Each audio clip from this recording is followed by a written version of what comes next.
RTC కార్మికుడు conductor కూడా అనిల్ గారు మనతో ఉన్నారు. ఆయన అడిగి తెలుసుకునే ప్రయత్నం చేద్దాం. జైరాబాద్ డిపోకి సంబంధించి అన్న చెప్పండి అన్న, మీ డిపోలో ఎలాంటి సమస్యలు ఉంటాయి, అధికారులు ఏ విధంగా మిమ్మల్ని వేధిస్తుంటారన్న? అందరికీ నమస్కారం. అందులో ఆదిత్య టీవీ గారికి ప్రత్యేకంగా నమస్కారాలు అండి. ఆర్టీసీలో వేధింపులు అనేది సర్వసాధారణం సార్. ఒక కండక్టర్ కానీ ఒక డ్రైవర్ కానీ బస్సు గ్యారేజ్ నుంచి బయలుదేరి నుంచి మళ్ళీ గ్యారేజ్ బస్సు వచ్చేంత వరకు ఆర్టీసీ డ్రైవర్ కండక్టర్లకు చెప్పలేని బాధలు ఉంటాయి. ఒక బస్సులో 50 నుంచి 55 మంది ప్యాసింజర్ తీసుకెళ్లాల్సిన బస్సు 110-120 మందిని తీసుకెళ్ళాలి. అందులో ప్యాసింజర్ లోపలికి వెళ్ళండి అంటే ప్యాసింజర్ కోప్పడతారు, లోపల ఉన్న వాళ్ళు కొంచెం జరగండి అంటే ఇంకెక్కడికి పోవాలని అడుగుతారు. ఈ విషయం మేనేజ్మెంట్ చెప్తే మీరు ఎట్లన్నా అడ్జస్ట్ చేయండి అంటారు. చివరికి వాళ్ళు కాలు జారి పడ్డా, ఎక్కేటప్పుడు పడ్డా, దిగేటప్పుడు పడ్డా, పోయేటప్పుడు ఏదైనా తగిలి ఏమైనా అయినా అది కండక్టర్ డ్రైవర్కే బాధ్యత అంటారు. ఎన్నిసార్లు చెప్పినా ఎవరు కూడా మా బాధను పట్టించుకోవడం లేదు. ప్రత్యేకంగా చెప్పాలంటే కండక్టర్ డ్రైవర్లకు ఉన్నటువంటి బాధలు ఎవరికి కూడా ఏ డిపార్ట్మెంట్లో కూడా ఉన్నాయో లేదో నాకు తెలియదు, కానీ మేము చాలా బాధలు అనుభవిస్తూ తప్పనిసరిగా మా ఫ్యామిలీ కోసం, మా కుటుంబం కోసం మేము ఉద్యోగం చేయాల్సిన అవసరం ఏర్పడుతుంది. ఇంకో విషయానికి వస్తానా, ఇక్కడ మీరు ఇంతమంది మీరు చెప్తున్నారు మహాలక్ష్మి పథకం వల్ల పాపులేషన్ పెరిగింది, ప్రయాణికులది అని చెప్తున్నారు. సో మరి అలాంటి టైంలో ఇప్పుడు ఒక ఉదాహరణ చెప్తున్నా, ఒక 10 కిలోమీటర్ల డిస్టెన్స్లో చెకింగ్ అవుతాయి. ఒక చౌరస్తాలో ఎక్కిన తర్వాత, ఒక డిపోలో ఎక్కిన తర్వాత 10 నిమిషాల తర్వాత చెకింగ్ అయింది అనుకో, అప్పుడు పరిస్థితి ఏంటి? దానికి బాధ్యతలు ఎవరు? కండక్టర్నే చేస్తారు సార్ బాధ్యతలు. ఏమంటారు అంటే నువ్వు బస్సు ఆపుకొని టికెట్లు ఇచ్చేది ఉంటివి అంటారు. వాళ్ళు ఒక దాదాపు మా సర్వీస్ జహీరాబాద్ టు సంగారెడ్డి వెళ్ళాల్సిన సర్వీస్ 1 గంట 40 నిమిషాల సమయం ఇస్తారు. ఆ సమయంలో ఒకే ప్లేస్లో జహీరాబాద్ బస్ స్టాండ్లోనే దగ్గర 60 నుంచి 70 మంది ఎక్కుతారు. ఆ 70 మందికి టికెట్ల రంజోలు వరకు అంటే దాదాపు 4 కిలోమీటర్ లోపల కంప్లీట్ కావాలంటారు. అది ఎప్పుడు జరగని పని సార్. టికెట్లు ఇస్తూ ఉండగానే రంజోలు వస్తుంది, ఉగ్గెల్లి వస్తుంది, అవసరమైతే దిగ్వాలు కూడా వచ్చేస్తుంది. బస్సు ఆపుకుంటే ప్యాసింజర్ గొడవ పెడతారు, మీరు ఎంతసేపు బస్సు ఆపుతారు సార్, ఎంతసేపు టికెట్లు ఇస్తావు, కండక్టర్ నువ్వు కొత్తగా వచ్చినావా, ఏం నీకు టికెట్లు ఇవ్వడానికి రాదా అని ఈ విధంగా వాళ్ళు అంటారు. డ్రైవర్ ఒకవేళ స్పీడ్గా నడుపుదామని ఒకవేళ అనుకుంటే టైం సరిపోదు. ఒకవేళ 2 గంటల టైం మ్యాక్సిమం తక్కువ అన్న 2 గంటల టైం సంగారెడ్డికి పడుతుంది. అయితే 2 గంటలు పట్టినా అందులో మళ్ళీ ఏమంటారంటే ఇంకో 10 నిమిషాలు ఆపేది బస్సు అని అంటారు. ఆ సమయము ఎక్కువ అవుతుంది. మాకు వాళ్ళు ఇచ్చేది తక్కువ, కాలం టైం తక్కువ ఇస్తారు. 1 గంట 40 నిమిషాలు పోంటారు. 2 గంటలు పోవాలంటే 8 గంటలు సరిపోదు, 10 గంటలు పెడతారు. 10 గంటలు పెట్టినప్పుడు ఓటీ పెంచాల్సి వస్తుందని చెప్పేసి అది 2 గంటలను 3 గంటలు చేయవలసి వస్తుందని చెప్పి సమయం తక్కువ తీస్తారు. అందులో కుదించి ఓటీ తగ్గిస్తారు.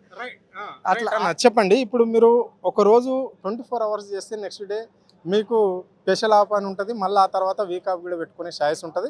ఆ తర్వాత ఏమన్నా లీవ్ కావాలి అనుకుంటే లీవ్ పెట్టుకోవాల్సి ఉంటుంది. కానీ దానికి ప్రధాన కారణాలు చెప్పాలి అని చెప్పేసి కూడా ఇక్కడ అధికారులు వేధిస్తుంటారట. అది వాస్తవమేనా? 100% సార్, అది నిజమే. ఏముందంటే 12 గంటలకు స్పెషల్ ఆఫ్ డ్యూటీ అని ఉంటుంది సార్. యాక్చువల్లీ అంటే 8 అవర్స్ డే అవుట్, అదనంగా 4 అవర్స్ చేసినప్పుడు తెల్లారి స్పెషల్ ఆఫ్ అని ఇవ్వాలి. కానీ అలాంటిది ఏం సార్, 12 గంటలు అని చెప్తారు, 17 గంటలు అవుతుంది, 18 గంటలు కూడా అవుతుంది. హైదరాబాద్ వచ్చిపోతే ట్రాఫిక్ జామ్లో actually 3 hours Hyderabad to bus stand, కానీ 3 అవర్స్లో ఎప్పుడు కూడా బస్సు రాలేదు సార్, ఇప్పటి వరకు కూడా రాలేదు. 4 అవర్స్ 4.5 అవర్స్ 5 అవర్స్ కూడా పడుతుంది, ఎందుకంటే ట్రాఫిక్ జామ్ అట్లా ఉంటుంది. 12 అవర్స్ డ్యూటీని 16-17 అవర్స్ చేసిన తెల్లారి స్పెషల్ ఆఫ్ ఇస్తారు.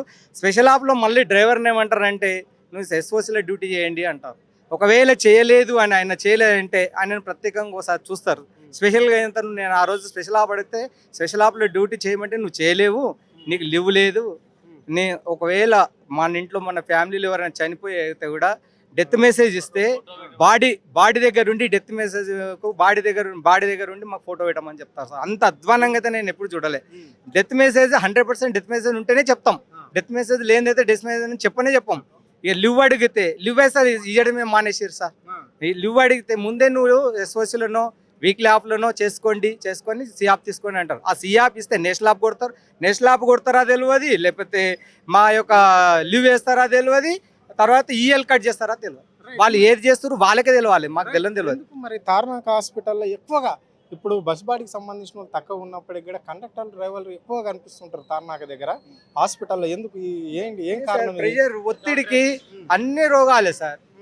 బీపీ షుగర్ లేని క్యాండిడేట్ ఎవరైనా ఉన్నారు ఆర్టీసీలు అంటే వాళ్ళు అదృష్టవంతులు సార్. నేనంట 100కు 70-80% బీపీ షుగర్ తోటి బాధపడతారు ఆర్టీసీ కండక్టర్ డ్రైవర్. కారణం ఏంటంటే ప్రెషర్.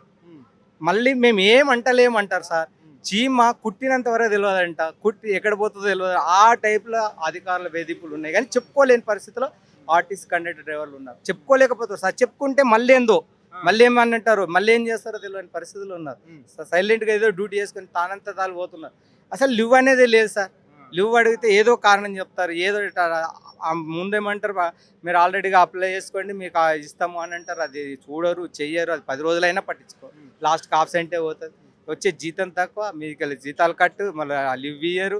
అన్ని రకాలుగా చూస్తే చాలా ఇబ్బంది పెడుతున్నారు.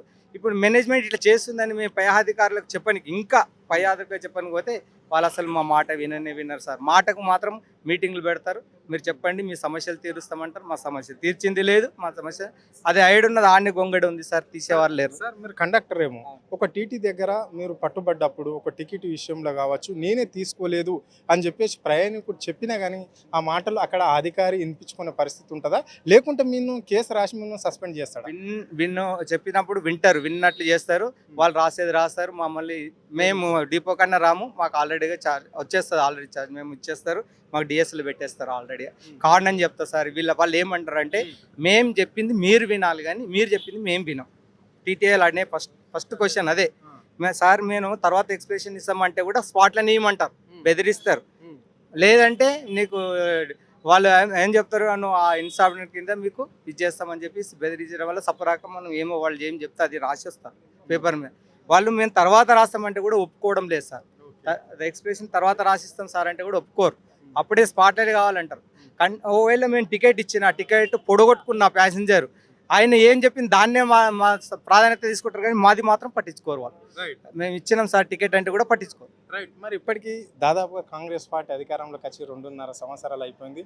ఆల్రెడీ బీఆర్ఎస్ ప్రభుత్వంలోనే ఆర్టీసీని విలీనం చేస్తాము అని చెప్పేసి కూడా గెడ్యూట్ చేయడం జరిగింది. మరి ఎందుకు ఇంత కాలయాపన చేసింది ప్రభుత్వం?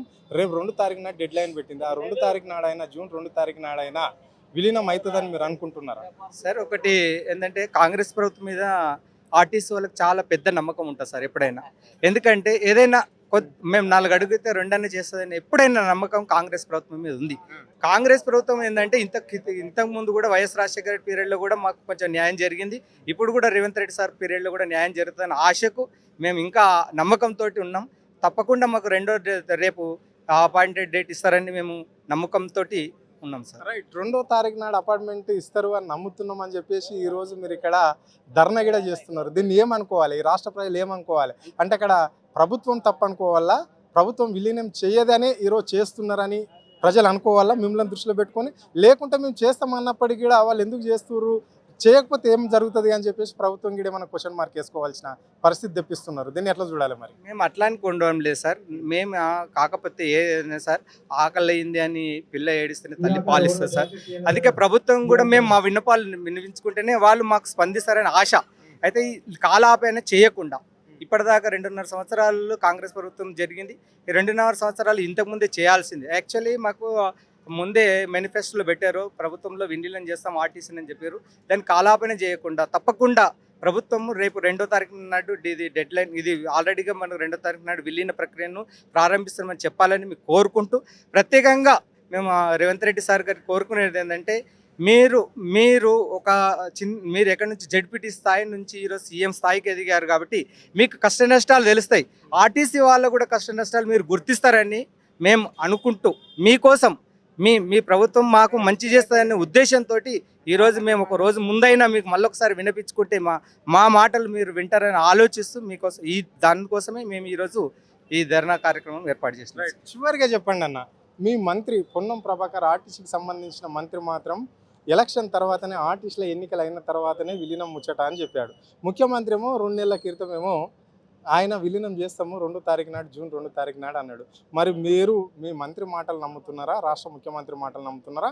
అంటే రాష్ట్ర ముఖ్యమంత్రికి తెలియకుండానే పొన్నం ప్రభాకర్ అంటే మీ శాఖకి సంబంధించిన మంత్రి ఇలాంటి వ్యాఖ్యలు చేసిండని అనుకుంటున్నారా? అట్లానే ఉండదు సార్. కాకపోతే ముఖ్యమంత్రి వారి దాకా తీసుకెళ్ళలేదేమని మాకు అనిపిస్తుంది. ఇక్కడ మన మంత్రి గారు ఇట్లా వీళ్ళు అంటున్నారనే విషయాన్ని క్లియర్గా చెప్పలేదు అనుకుంటాం మేము.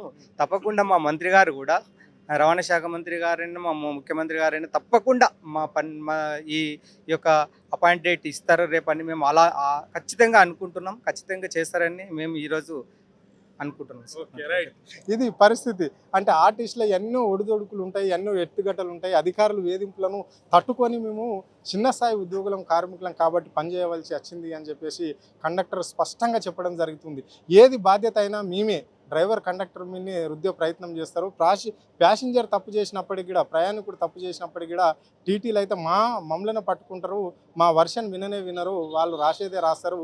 ఏమన్నా ఎదురు మాట్లాడితే మాత్రం వెంటనే మాకు సస్పెండ్ ఆర్డర్ వస్తుంది అని చెప్పేసి కూడా ఆయన చెప్పడం జరిగింది. అయినా ఇన్ని ఒడిదుడుకులు ఎదుర్కొంటూ ఇంత కష్ట సుఖాలను అనుభవిస్తూ కూడా మేము మా సంస్థను నమ్ముకున్నాం. ఇప్పటికైనా ప్రభుత్వం మమ్మల్ని విలీనం చేయాలి అని చెప్పేసి కూడా ఆర్టిస్ట్ కార్మికులు రాష్ట్ర వ్యాప్తంగా కోరుకుంటున్న మాటలు ఇవి, ప్రభుత్వానికి విన్నపించుకున్నాయి. కానీ మంత్రి పొన్నం ప్రభాకర్ మాట్లాడిన మాటలు మా మనోభావాలకు మాత్రము కొంచెం ఆటంకం కలిగే విధంగానే ఉన్నాయి. ఆయననేమో ఎలక్షన్ తర్వాత విలీనం అని చెప్తున్నాడు. ముఖ్యమంత్రి ఏమో ఆల్రెడీ 2 తారీఖు నాడు ఇస్తాము అని చెప్పిన ముఖ్యమంత్రి మరి ఇప్పుడు మాట మార్చే ఆలోచనలో ఉన్నారా, లేకుంటే పొన్నం ప్రభాకర్ కావాలనే మాట్లాడినా అంతు చిక్కడం లేదు అని చెప్పేసి కూడా ఇక్కడ ఆర్టీసీకి సంబంధించిన కార్మికులు సతమతం పడుతున్న రోజులు. అంటే ప్రభుత్వం అనేది రేవంత్ రెడ్డి సర్కార్ది. ఓ ఖచ్చితమైన మాట మీద ఉండాలి, కార్మికులకు న్యాయం చేయాలి అని చెప్పేసి వాళ్ళు కోరుకుంటున్నారు. రాష్ట్రంలో ప్రజలు కూడా కోరుకుంటున్న మాటలు ఇవి. వాళ్ళకు ఎంత దాదాపుగా ఈ రాష్ట్ర వ్యాప్తంగా 37,000 చిల్లరనో 40,000 వరకు మాత్రమే కార్మికులు ఉంటారు. సో వీళ్ళందరినీ పర్మనెంట్ ఉద్యోగాలుగా గుర్తిస్తే కాంగ్రెస్ పార్టీకి మంచి పేరు ఉంటుంది. మళ్ళీ రాబోయే తరంలో ఆయనకి అవకాశం ఉండొచ్చు అని చెప్పేసి కూడా వాళ్ళు చెప్తున్నారు. కానీ మాట తప్పితే మాత్రం రాష్ట్ర వ్యాప్తంగా కాంగ్రెస్ కార్యకర్తలు కావచ్చు, రాష్ట్ర ఎమ్మెల్యేలు కావచ్చు, రాష్ట్ర ముఖ్యమంత్రిని అయినా సరే కానీ తిరగనీయము అని చెప్పేసి కూడా ఖండిత కార్మికులు చెప్తున్న మాటలు. కెమెరా పర్సన్ కళ్యాణ్ తో అరుణ్, ఆద్య టీవీ, హైదరాబాద్.